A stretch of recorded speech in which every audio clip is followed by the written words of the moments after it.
Bonjour à tous, on se retrouve pour une nouvelle vidéo sur la chaîne Texama, cette fois-ci pour parler un petit peu de la dernière mise à jour de Windows 10, donc c'est l'avril, la mise à jour d'avril en fait, ou April Update en anglais, et du coup elle apporte pas mal de nouvelles petites fonctionnalités, notamment la fonctionnalité de Timeline qui est disponible au même endroit où il y avait le Alt Tab, d'ailleurs vous pouvez toujours faire Alt Tab, enfin c'était Windows Tab, voilà, et du coup maintenant vous avez juste un petit truc à droite qui vous dit « Hey, retour dans le passé », et du coup plus vous utiliserez le PC dans le futur, plus il y aura un historique de 30 jours.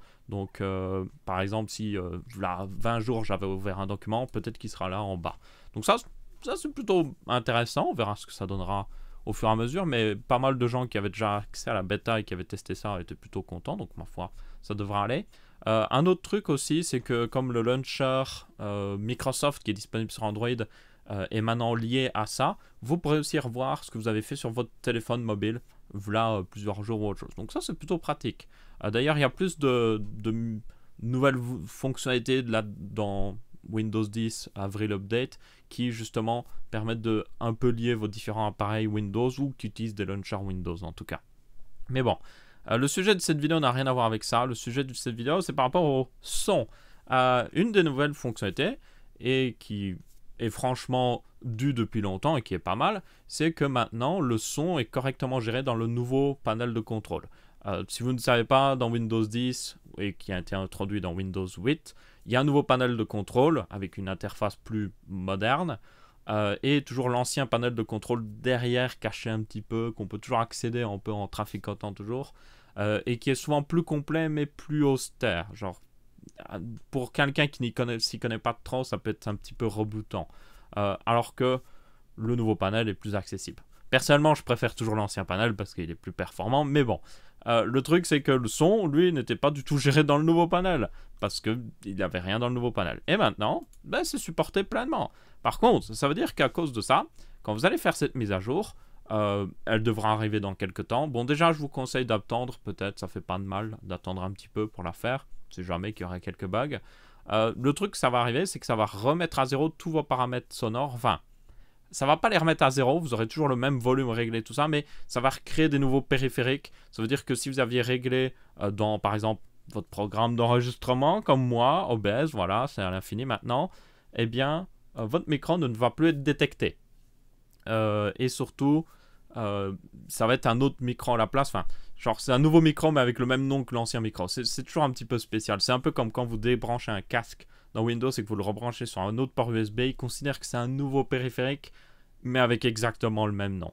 Un peu bizarre, mais bon, c'est Windows. Et du coup, ben, ça arrive.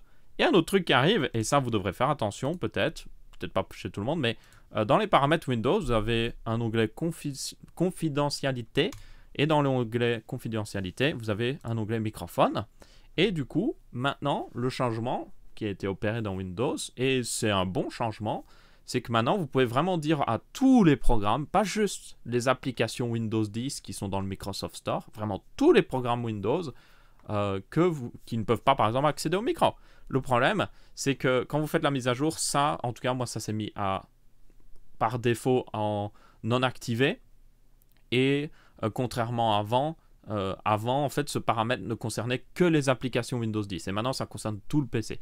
Ça veut dire que j'ai dû l'activer pour que toutes les applications sur le PC puissent utiliser le micro.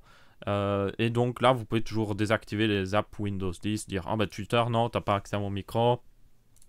Photo, non. OneNote, non. Le Windows Store, non, t'as pas accès à mon micro. » Donc vous pouvez toujours régler ça. C'est juste que maintenant, vous avez un peu plus de réglages. Si vous voulez vraiment désactiver entièrement un micro, vous pouvez le désactiver entièrement tous les micros sur votre PC, vous pouvez le faire là. Mais du coup, chez moi, ça faisait que, par exemple, dans OBS, quand ce paramètre-là n'était pas activé, ma barre de son ne bougeait pas et je ne comprenais pas pourquoi. Donc, ma foi, si vous avez le problème, voilà votre fixe et je pense que vous ne serez pas le seul. Par contre, autre avantage de ce nouveau panel, donc, qui est accessible ici, encore je rappelle, donc déjà, il y a la spatialisation qui est supportée pleinement dans Windows par défaut. Donc, vous avez la spatialisation Windows et aussi Dolby Atmos qui est supporté sur certains périphériques. Par exemple, moi, ça a l'air de fonctionner. Enfin, je ne sais pas si c'est chez tout le monde. Personnellement, j'ai pas encore testé, mais la plupart du temps, la spatialisation, c'est juste genre, hey, ça rajoute un écho. Et c'est vraiment ça, franchement. Juste regardez-moi dans les yeux et dites-moi que la spatialisation rajoute pas juste de l'écho. Parce que pour moi, c'est juste tout ce que ça rajoute. Mais bon, si vous aimez ça, c'est directement supporté dans Windows. Et vous avez aussi, du coup, le mixeur qui est toujours disponible là, l'ancien mixeur, mais aussi le nouveau panel de contrôle de son, qui est plutôt bien foutu. Parce que déjà, vous pouvez régler vos périphériques là. D'ailleurs, si vous appuyez ici, ça ressort l'ancien panel de contrôle. Donc, ne vous inquiétez pas si vous êtes un peu comme moi qui préférez utiliser l'ancien panel, c'est toujours là. Vous pouvez régler le volume. Vous pouvez régler...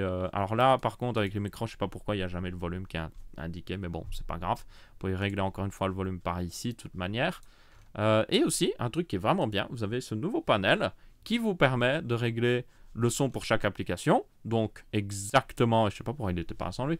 Hop, hop, hop, petite interruption, ici Aurélien du futur, enfin du passé pour vous, qui s'occupe du montage et apparemment changer les paramètres, la jauge de volume en fait, des fois peut correspondre au volume du casque, mais aussi au volume du micro. Donc pour première ici où je l'ai changé, c'était le volume du micro. C'est-à-dire qu'après j'ai changé mon volume de micro, je l'ai mis à 100. C'est-à-dire que ça sature un petit peu par moment, mais ça va encore. Donc faites attention si vous avez cette mise à jour. C'est pas forcément le volume du casque ou autre chose. Donc vaut mieux régler le volume dans l'ancien mélangeur de son, je préviens. Exactement comme le mélangeur de son. Sauf qu'en plus de ça, vous pouvez être en mode hey, VLC. Je veux que, et pourquoi aussi lui aussi, je veux que VLC sorte le son sur ma TV. Voilà, hop, bim, ça c'est ma TV. Enfin non, c'est mon écran, mais bon, c'est pas grave. Imaginez que c'est la TV qui est branchée en HDMI. Vous pourriez sortir le son sur la TV pour juste VLC. Donc, ça peut être vraiment pratique.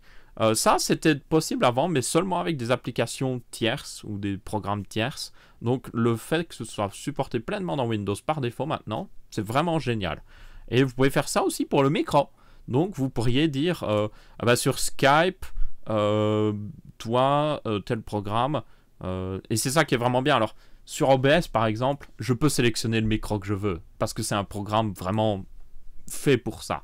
Par contre, bah, certains programmes ne pourront pas toujours donner l'option de faire ça. Du coup, ça peut dire que vous pouvez être en mode, ah bah, tiens, Discord, je veux que tu utilises tel micro, et puis, quand j'utilise, par exemple, je sais pas moi, un programme pour discuter avec des gens avec la webcam, bah, utilise la micro du webcam, de la webcam par exemple. Donc vous pouvez vraiment régler comme vous voulez. Donc ça c'est, franchement c'est génial et c'est une bonne chose qu'il ait rajouté enfin à ce panel de contrôle.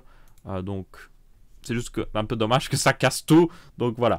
Donc si vous étiez comme moi et que vous avez installé cette mise à jour ou que vous allez l'installer et que vous avez des problèmes de son, regardez-la. Ensuite il y avait un autre petit truc vite fait que je voulais parler, c'est que bien souvent ce qui arrive... Oh, j'ai une notification. Quand vous installez une nouvelle une mise à jour Windows comme ça, bien souvent des fois, et moi ça m'est arrivé justement, il crée des... On va appeler ça des partitions inutiles, même si c'est techniquement assez utile. Et c'est en fait des partitions, vous voyez, un peu comme ça, qui sont très petites, genre 400 MO, et qui sont genre gérées par le système. Donc il y a juste des fichiers système dessus que vous pouvez même pas voir. Le problème, c'est que, par exemple, dans cette dernière mise à jour, moi en tout cas cette partition me gênait pas trop avant, je la laissais, mais le problème c'est qu'elle est arrivée à la limite de sa taille maximum et du coup j'avais une alerte Windows toutes les 20 minutes qui me disait hey, il n'y a plus d'espace, hey, il n'y a plus d'espace. Du coup si vous avez le même problème, malheureusement la solution que vous devriez utiliser en temps normal ne marche pas, donc vous devriez aller dans la barre de recherche Windows, taper partition pour sortir ça, créer et formater des partitions de disque dur. C'est là où vous pouvez créer des partitions sur votre disque dur. C'est aussi là où quand vous installez un nouveau disque, vous pouvez créer la nouvelle partition pour ce disque. Le problème, c'est que ce truc gérer système, on va dire, et voilà, par exemple, celui-là est exactement comme ça. Vous voyez, j'ai juste add, contrairement à là, j'ai plein d'options. Du coup, vous ne pouvez pas retirer la lettre du lecteur. Et c'est ça que vous devez faire. Donc là, vous voyez que par exemple ici, il y a la lettre D assignée à ce truc-là. En fait, si vous retirez la lettre, il ne va plus apparaître, mais il sera toujours là, ce qu'on veut. Et aussi, vous n'aurez plus de message d'alerte. Et du coup, il y a un petit truc ici qui marche bien. C'est que vous lancez un truc en administrateur, une commande en administrateur. Donc comme ça, hop, en administrateur. Et vous tapez... Oh, ok, oui, c'est vrai que oui, ça flash au noir quand je lance ça, c'est un peu particulier. Vous tapez juste DiskPart, qui est un programme qui est installé par défaut sur Windows. Liste volume, ça liste les différents volumes. Et vous sélectionnez le volume qui a la lettre que vous avez un problème. Par exemple, moi c'était H. Donc ce sera peut-être le volume 2 pour vous. Donc vous mettez select volume 2 avec un espace ensuite, hein, et puis vous faites remove letter et la lettre qui posait problème, et puis vous faites exit. Et ça règle le problème. Moi j'ai fait ça, tant que vous n'enlevez pas la lettre d'un lecteur actif que vous utilisez vraiment, ça ne pose aucun problème. Donc ne le faites qu'avec les partitions système que vous n'utilisez pas, et que c'est juste utilisé par le système vraiment, je tiens à le préciser. Ne faites pas ça avec votre disque C, vous allez foutre en l'air Windows. Mais sinon, si vous avez juste ça pour un truc à part, no problemo, ne vous inquiétez pas. Du coup, voilà, c'est à peu près tout à ce niveau-là. Donc c'était juste une vidéo pour vous informer de tout ce qui peut casser quand vous faites une mise à jour Windows, et notamment cette mise à jour Windows. Ma foi, j'espère que vous avez trouvé cette vidéo utile et que ça a réglé vos problèmes comme j'avais des problèmes. Dans tous les cas, merci à vous d'avoir regardé. N'hésitez pas à laisser votre avis, que ce soit en pouce bleu, pouce rouge ou en commentaire. On se retrouve pour une prochaine vidéo, par exemple un Texama Show, où je vous parlerai justement de tous les autres nouvelles fonctionnalités de cette mise à jour d'avril. En attendant, salut à tous.